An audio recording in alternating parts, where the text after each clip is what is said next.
No tópico 2, vamos trabalhar a estrutura de um dado espacial, os dados vetoriais, os dados matriciais ou raster e as tabelas alfanuméricas associadas. O objetivo é entender a origem e o modo de representação do dado segundo os diferentes objetivos de uso. Vamos apresentar as principais fontes de dados, sejam elas matriciais, a exemplo, imagens de satélites, modelos digitais de elevação, os dados vetoriais, muito usados em dados cadastrais e bases oficiais, e as tabelas alfanuméricas associadas. Indica-se, após esse estudo, que vocês leiam sobre processos de integração de dados, a exemplo, análise de multicritérios, no material indicado para a complementação de seus estudos. Vamos iniciar. É possível planejar sem conhecer o local? É possível intervir sem realizar previsões de possíveis consequências? É possível atuar no planejamento e gestão do lugar sem um banco de dados sobre a realidade atual? Sabemos que não, para todas as questões.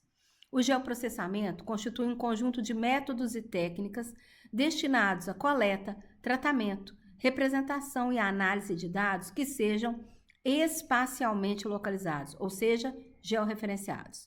O SIG, Sistema de Informações Geográficas, possibilita gerar informações e não apenas recuperá-las de um banco de dados. E essas informações são tidas como ganho de conhecimento, ou seja, a combinação de variáveis que eu promover pode gerar uma análise que me traga uma surpresa sobre as características, vulnerabilidades e potencialidades, e isso pode definir o meu modo de planejar e projetar o território. Os SIGs são compostos por um banco de dados geográficos, compostos por imagens, ou matrizes, ou dados raster, e mapas, vetores, pontos, linhas e polígonos. A eles podem ser associados dados alfanuméricos, que são tabelas contendo características nas colunas e o elemento gráfico nas suas linhas. O banco de dados geográfico associado às tabelas alfanuméricas nos permitem consultas e análises espaciais, gerando relatórios. Na evolução, iniciamos com CAD, em que já se trabalhava com dado georreferenciado, mas num plano cartesiano ainda XY. Com o desktop, passamos a trabalhar com diferentes modelos de representação da Terra, então não só no plano cartesiano, mas também com dados em latitude e longitude, sistema geográfico, e começamos a fazer consultas do tipo, em tal local, quais são as características e tais características onde estão localizadas. Mas com o SIG, propriamente dito, o Sistema de Informações Geográficas, passamos a fazer análises mais complexas, aplicando modelos de análise espacial, fazendo estudos de caracterizações, vulnerabilidades e potencialidades. Na evolução do SIG, nós vemos também o surgimento dos Expert Information System, que são modelos, que são SIGs mais especialistas, a exemplo, os modelos hidrológicos, em que você tem que ter um conhecimento específico sobre a área para fazer a aplicação do recurso. E ainda na evolução mais recente, passamos a trabalhar na web, e isto mudou tudo, porque hoje nós trabalhamos com WebGIS, nós trabalhamos com geoportais, e é o tópico principal deste curso. Em paralelo à evolução tecnológica, aconteceu também a evolução legal, através de leis e diretrizes que foram colocadas para nos favorecer. A exemplo, a infraestrutura de dados espaciais, IDE, infraestrutura de dados espaciais, que nós já temos a INDE, Infraestrutura Nacional de Dados Espaciais, em escala federal, mas em muitos estados e municípios já temos também as IDEs de caráter municipal e de caráter estadual. Tudo isso organizado com dados que são vetoriais, a exemplo, limites políticos administrativos, as vias e as parcelas. Um destaque especial para o conceito de parcela, porque as novas normativas de cadastro falam sobre parcelas. Cadastro territorial multifinalitário fala de parcelas, então vocês devem se informar sobre este conceito. E as estruturas raster ou matriciais ou as imagens, que mapeiam classicamente o uso e cobertura do solo e os dados relacionados à altimetria. Tudo isso para representar o mundo real. E o que fazemos hoje é a construção de análises e sínteses. Para construir análises e sínteses, nós decompomos, compomos e recompomos. O que é isso? Eu vou decompor a realidade nas variáveis principais, nas camadas principais, segundo unidades territoriais de análise. Depois eu componho essas variáveis para gerar análises específicas e recomponho para falar sobre previsões, para falar sobre diagnósticos e prognósticos do território. Tudo isso dentro de uma abordagem sistêmica, que entende que a gente decompõe em camadas, mas tudo está relacionado. A mudança de uma variável altera as outras camadas, altera a realidade, altera o conjunto de dados. Então, uma abordagem sistêmica. Então, eu coloco aí os principais autores que nos deram as bases conceituais para trabalhar desta maneira. Notem bem que eles são ainda da década de 60, mas que só mais recentemente a gente tem plena condição de trabalhar com toda essa condição de abordagem. E coloco aí um livro mais recente que eu considero um clássico do geoprocessamento, que é o Barran-Carter, caso vocês queiram detalhar um pouco mais os estudos. Um exemplo. Na Regional Pampulha, em Belo Horizonte, a área Unesco, a área Patrimônio da Humanidade, queríamos saber sobre as condições de caminhabilidade. Então, a gente decompôs a realidade em várias variáveis, em várias camadas de informação que dizem respeito sobre o tema. Depois fizemos combinações dessas variáveis, combinando para entender alguns arranjos existentes. E, finalmente, fizemos uma recomposição do índice de caminhabilidade, indicando as áreas mais favoráveis e as mais desfavoráveis ao tema. Então, isso é um princípio que nós acabamos de explicar. Outro exemplo, na cidade de Brighton, no Reino Unido, a gente trabalhou com os temas temperatura de superfície, capturado da imagem Landsat, índice de vegetação, capturado também da imagem Landsat usando a banda do infrared e do red, e um dado produzido pelos alemães que se chama Zonas Climáticas Globais, Local Climate Zones. Combinando essas três camadas, nós podemos identificar as vulnerabilidades quanto ao conforto climático e as áreas mais qualificadas que devem ser protegidas. Então, a síntese gera a vulnerabilidade climática da área. Então, é o exemplo de decompor, compor para recompor. Pois bem, podemos trabalhar de duas maneiras. Através de dados vetoriais, pontos, linhas e polígonos, que são geoobjetos, ou através de dados rasters ou matriciais ou imagens, que são compostos por pixels e é o que a gente chama de geocampos. Quando usar um, quando usar outro? Quem trabalha com dados cadastrais, trabalha prioritariamente com dados vetoriais, ou classicamente com dados vetoriais. A exemplo, polígonos de limites municipais, polígonos de setores censitários, polígonos de zoneamentos. Ou eu posso trabalhar com pontos de indústria, serviço e comércio. Ou posso trabalhar com linhas. E se essas linhas são bem trabalhadas, no caso do sistema viário, ela tem mão e contramão, que me permite trabalhar com o conceito de rede, fazer simulações de trânsito e etc. Tudo isso somado gera uma base cadastral vetorial. Aqui o exemplo da PBH, Prodabel, em Belo Horizonte. Mas o mais bacana é eu trabalhar também com tabelas associadas. Essas tabelas, elas podem ser compostas até no Excel de modo simples, mas o que é mais importante é que elas vão ter as características nas colunas e nas linhas são as entradas dos elementos. Eu preciso ter um código de identificação para cada um desses elementos, que é o identificador, uma chave, e essa chave ela vai ser associada ao elemento gráfico desenhado, pontos, linhas ou polígonos. Então, o elemento gráfico precisa ter um código, e esse código também precisa aparecer na tabela que vai ser associada. O mínimo que eu posso fazer é me perguntar, ou perguntar ao sistema, tais características ou atributos, onde estão localizados? Por exemplo, eu procurei o bairro da Penha ali, e ele me coloriu de amarelo onde está o bairro da Penha. Ou eu posso perguntar, em tal localidade, quais são as características ou os atributos? Então, eu cliquei numa localização e ele me informou que eu estou clicando em São Miguel. Mas eu posso fazer consultas mais complexas. A exemplo, localize para mim todas as subprefeituras da cidade de São Paulo, cujo número de mulheres é superior ao número de homens e cuja implantação da infraestrutura de saneamento, rede de esgoto, seja superior a 80%. Então, eu posso fazer perguntas complexas, de perguntas simples a perguntas complexas. Ou eu posso tematizar. A exemplo, eu criei um mapa temático categórico que identifica as diferentes subprefeituras do município de São Paulo. Ou um mapa numérico e ordenado, em que eu classifiquei as subprefeituras pela dimensão, pela área. E quando eu vou usar o raster, quando eu vou usar o vetorial? Donna Tomlin coloca uma frase ainda em 1990 em que ele fala, sim, o raster é mais rápido, mas o raster é mais vasto. E o vetor só se parece mais correto. Just seems, só se parece mais correto. Vamos entender isso melhor. Inicialmente, o raster é mais rápido. Por quê? Para combinar pixels, para combinar matrizes, qualquer algoritmo de modelo de análise espacial trabalha de modo muito mais rápido. Então, a enorme maioria dos modelos de análise espacial trabalham em estrutura raster. Mas ele é mais vasto, porque quando eu carrego uma camada raster, ela demora muito mais para carregar do que uma camada vetorial. Ela é mais pesada, vamos dizer assim. E o vetor só se parece mais correto. Isso aqui é um pouco mais complexo de se entender. Observem a linha amarela, que é um bracinho da Lagoa da Pampulha, que foi desenhada em cima de uma imagem Landsat. Tá certo que a imagem Landsat não é de alta resolução, então o pixel é um pouco grandinho, mas vamos lá. A linha amarela, ela é uma generalização cartográfica. Ela não existe na realidade.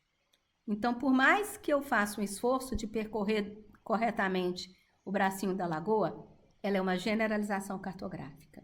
Ao passo que o pixel, se eu trabalho com uma imagem de alta resolução, com uma imagem de melhor resolução, ele é a realidade discretizada em pixels. Por isso que Donna Tomlin defendia que a gente deveria trabalhar sempre em estrutura raster. A minha posição é, quem trabalha com dado cadastral vai continuar trabalhando preferencialmente em estrutura vetorial, controlando, claro, a escala de resolução da representação, de acordo com os objetivos de uso. Já o pessoal que trabalha com modelagem de dados e análise espacial, combinação de camadas, vai trabalhar sempre preferencialmente com a estrutura raster. E é muito tranquilo converter de um para outro. Nós vamos falar isso nos próximos slides. Por exemplo, se eu tenho um dado topográfico capturado em pontos, eu posso trabalhar esse dado de pontos numa forma de uma grade ou de uma rede irregular. A exemplo do TIM, que é Triangular Irregular Network, rede irregular de triângulos. Então, eu transformo dados pontuais numa superfície representada por uma rede irregular, mas que é uma superfície tridimensional.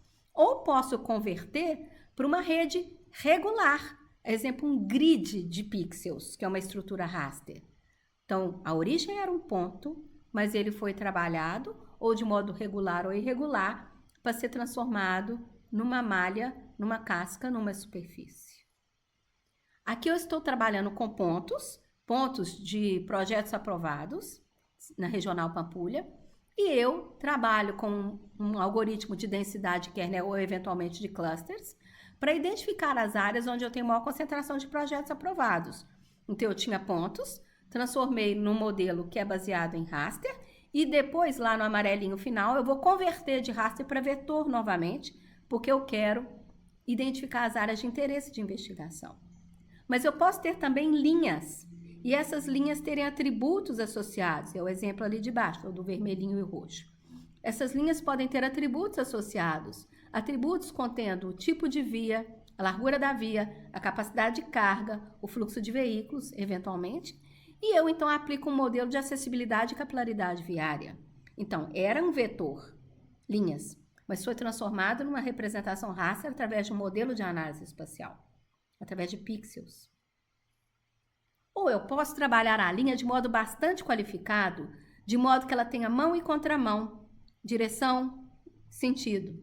Ou, se não fossem linhas viárias, se fossem linhas hidrográficas, linhas de cursos d'água, eu poderia desenhar essas linhas da nascente para a foz, de modo que ele entendesse o sentido de deslocamento da água e fizesse previsões, por exemplo, se eu lançar um poluente, qual vai ser o percurso que ele vai seguir.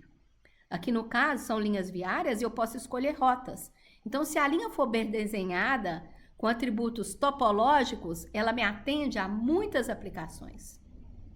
Ao transformar de vetor para raster, uma coisa fundamental é escolher a resolução do pixel, ou seja, o tamanho do pixel. Quando o dado raster já vem pronto, por exemplo, uma imagem de satélite, uma classificação do mapa biomas que já vem em pixels, a resolução é aquela definida pelo pixel da imagem ou pelo pixel do dado obtido.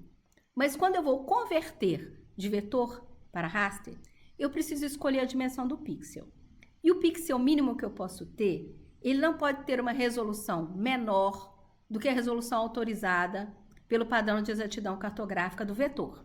E isso é em função da escala usada naquele vetor. A exemplo, se eu tenho um mapa cuja origem era uma escala de 1 para 5.000, o que isso significa? Que cada 1 centímetro do mapa representa 5.000 centímetros da realidade. Na escala de 1 para 5.000. Mas cada 1 milímetro do mapa representa 5.000 milímetros da realidade, ou seja, 5 metros. Meio milímetro do mapa representa 2,5 metros. Então, se o dado é PEC A, padrão de exatidão cartográfica A, o menor pixel que eu posso utilizar é 2,5 metros por 2,5 metros. Menor do que isso seria inaceitável, porque o mapa não tem aquela qualidade, não tem aquela resolução. Então, está aí definido o pixel mínimo. Há pessoas que trabalham com a acurácia visual, que é 0,2 milímetros, mas eu prefiro trabalhar com o padrão de exatidão cartográfica. Esse é o pixel mínimo. Mas a juízo de quem está elaborando a análise, talvez não seja necessário o pixel mínimo, mas sim um pixel mais adequado à análise que vai ser executada. Por exemplo, se eu vou combinar esse dado com outros que não têm uma resolução tão excelente, talvez eu queira trabalhar com um pixel de 10 metros, ou eventualmente um pixel de 20 metros. Então, esse é o pixel máximo em função dos objetivos de análise e de integração com outras camadas de dados.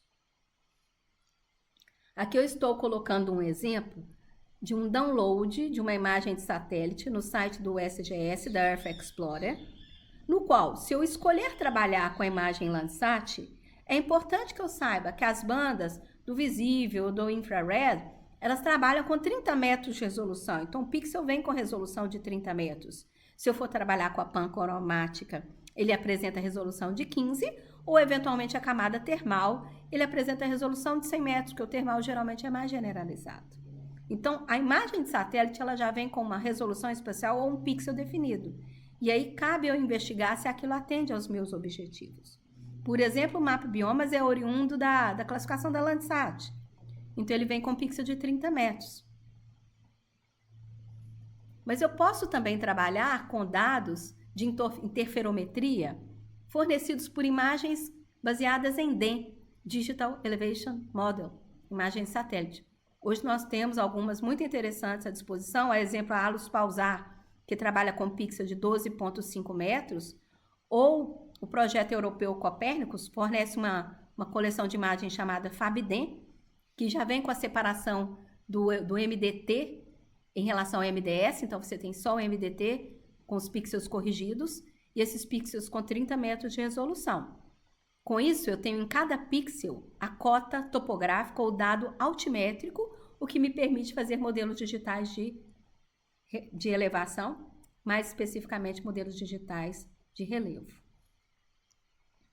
Ou eu posso trabalhar com dados bem mais qualificados, com bem mais detalhes, através de capturas drone, que vão me fornecer dados em pontos e imagens associados, e eles somados me permitem fazer uma modelagem tridimensional do terreno.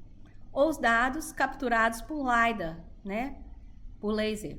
A exemplo aí do GeoSampling, que eu tenho, a captura foi feita em pontos e imagens, e eles associados me dão uma modelagem tridimensional.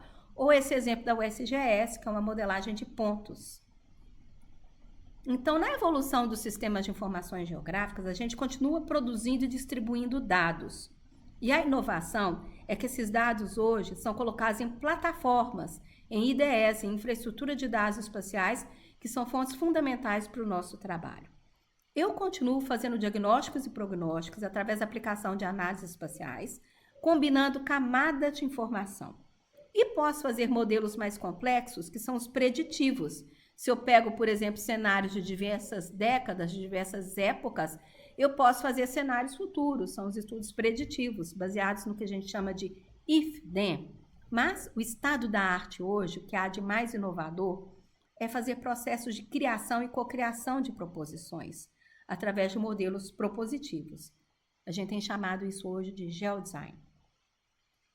Pois bem, os SIG, Sistemas de Informações Geográficas, podem ser consumidos de modo desktop, no meu computador local, e para isso eu faço downloads de dados dos geoportais, das infraestruturas de dados espaciais e trabalho localmente. Mas o que é mais inovador e mais atual é eu trabalhar direto na web, eu trabalhar web-based, através do consumo de geosserviços, em que eu me conecto com as plataformas existentes e consumo o dado diretamente, sem precisar trazer esse dado por download para o meu computador. Mas há também ainda plataformas que não me permitem fazer o consumo por geosserviços, mas pelo menos me autorizam a fazer o download de dados. Então, a web mudou totalmente o modo como eu trabalho com sistemas de informações geográficas. Isso é muito importante para a gente, porque a AVA vai permitir geosserviços. E algumas outras plataformas que vocês vão conhecer não autorizam geosserviços, mas pelo menos a gente faz o download de dados, que podem ser depois colocados em upload no nosso sistema de trabalho. Vamos, então, trabalhar um pouquinho com a visualização de alguns dados no QGIS, que é um sistema desktop, localmente no meu computador, só para a gente entender melhor essa relação entre dados vetoriais e dados raster ou matriciais. Eu vou começar por um dado vetorial, que são as estradas, que tem atributos associados. Então, se eu clicar aqui com o i de informação, eu vou saber os atributos daquela estrada. No caso aqui, eu cliquei na SP-148, que é uma rodovia estadual. Pois bem, então eu tenho uma tabela associada. O que eu posso fazer? Eu posso fazer consultas, posso fazer seleção, mas aqui no exemplo eu vou fazer uma simbolização pela jurisdição da estrada. Ele me dá que ele tem dados desconhecidos, ele tem informação sobre se ela é estadual e se ela é federal. Vou trocar aqui a cor da federal. Então, eu fiz uma simbolização temática, categórica, que me permite entender se o dado é estadual, federal ou de origem desconhecida, e não foi mapeado. Mas eu posso também carregar outros dados vetoriais, a exemplo, os polígonos dos setores censitários. Esse dado ainda não tem tantos atributos assim, porque o IBGE ainda vai publicar suas tabelas, que nós vamos associar aqui a essa base cartográfica, mas eu posso fazer algumas consultas. Por exemplo, eu quero fazer uma consulta por município. Então, eu vou fazer uma consulta, vou fazer uma expressão aqui de consulta, eu vou pegar o nome do município, me interessa isto, nome do município, vou fazer a consulta ali pelos municípios existentes, mas eu tenho interesse em um município em específico. Vou trocar aqui meu teclado.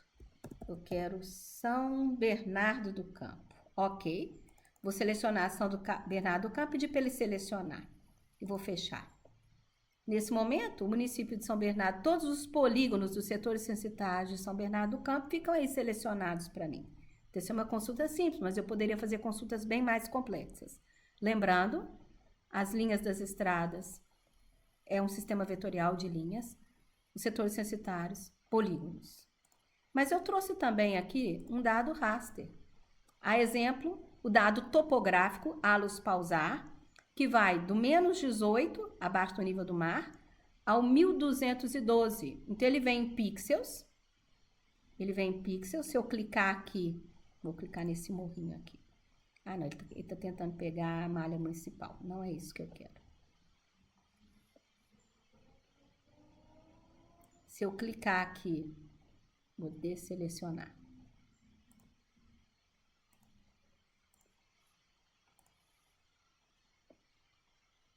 Vamos lá ver as propriedades. Então, ele vai do menos 18 ao 1202. E se eu chegar em um desses pixels aqui e clicar, ele vai me falar, por exemplo, que eu peguei a cota 5. Vou clicar, ele vai me falar que eu peguei a cota 1062 e por aí vai. Então, ele trabalha em pixels e em cada pixel ele tem um atributo associado. Eu carreguei aí também uma imagem de satélite. Nesse caso aqui, eu fiz uma conexão com as imagens de satélite da Esri, através de um plugin que me permite consumir essa imagem. Ou eu carreguei também o mapeamento do Map Biomas, que ele veio em raster, ele veio em pixels. E cada um desses pixels tem um atributo do uso e cobertura da Terra. Então, eu vou clicar aqui num. Ele está carregando a luz pausar. Vamos pedir para ele carregar.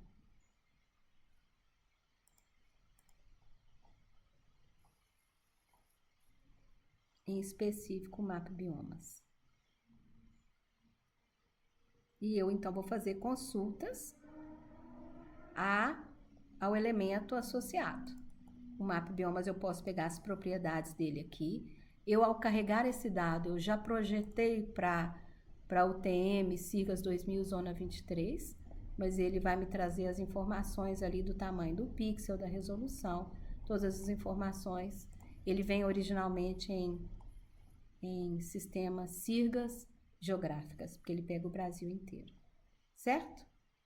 Então, só para vocês consultarem os dados em raster matricial, também em raster matricial, uma imagem de satélite, ALUS pausar em pixels, também raster, dados vetoriais, setores censitários, dados vetoriais, estradas.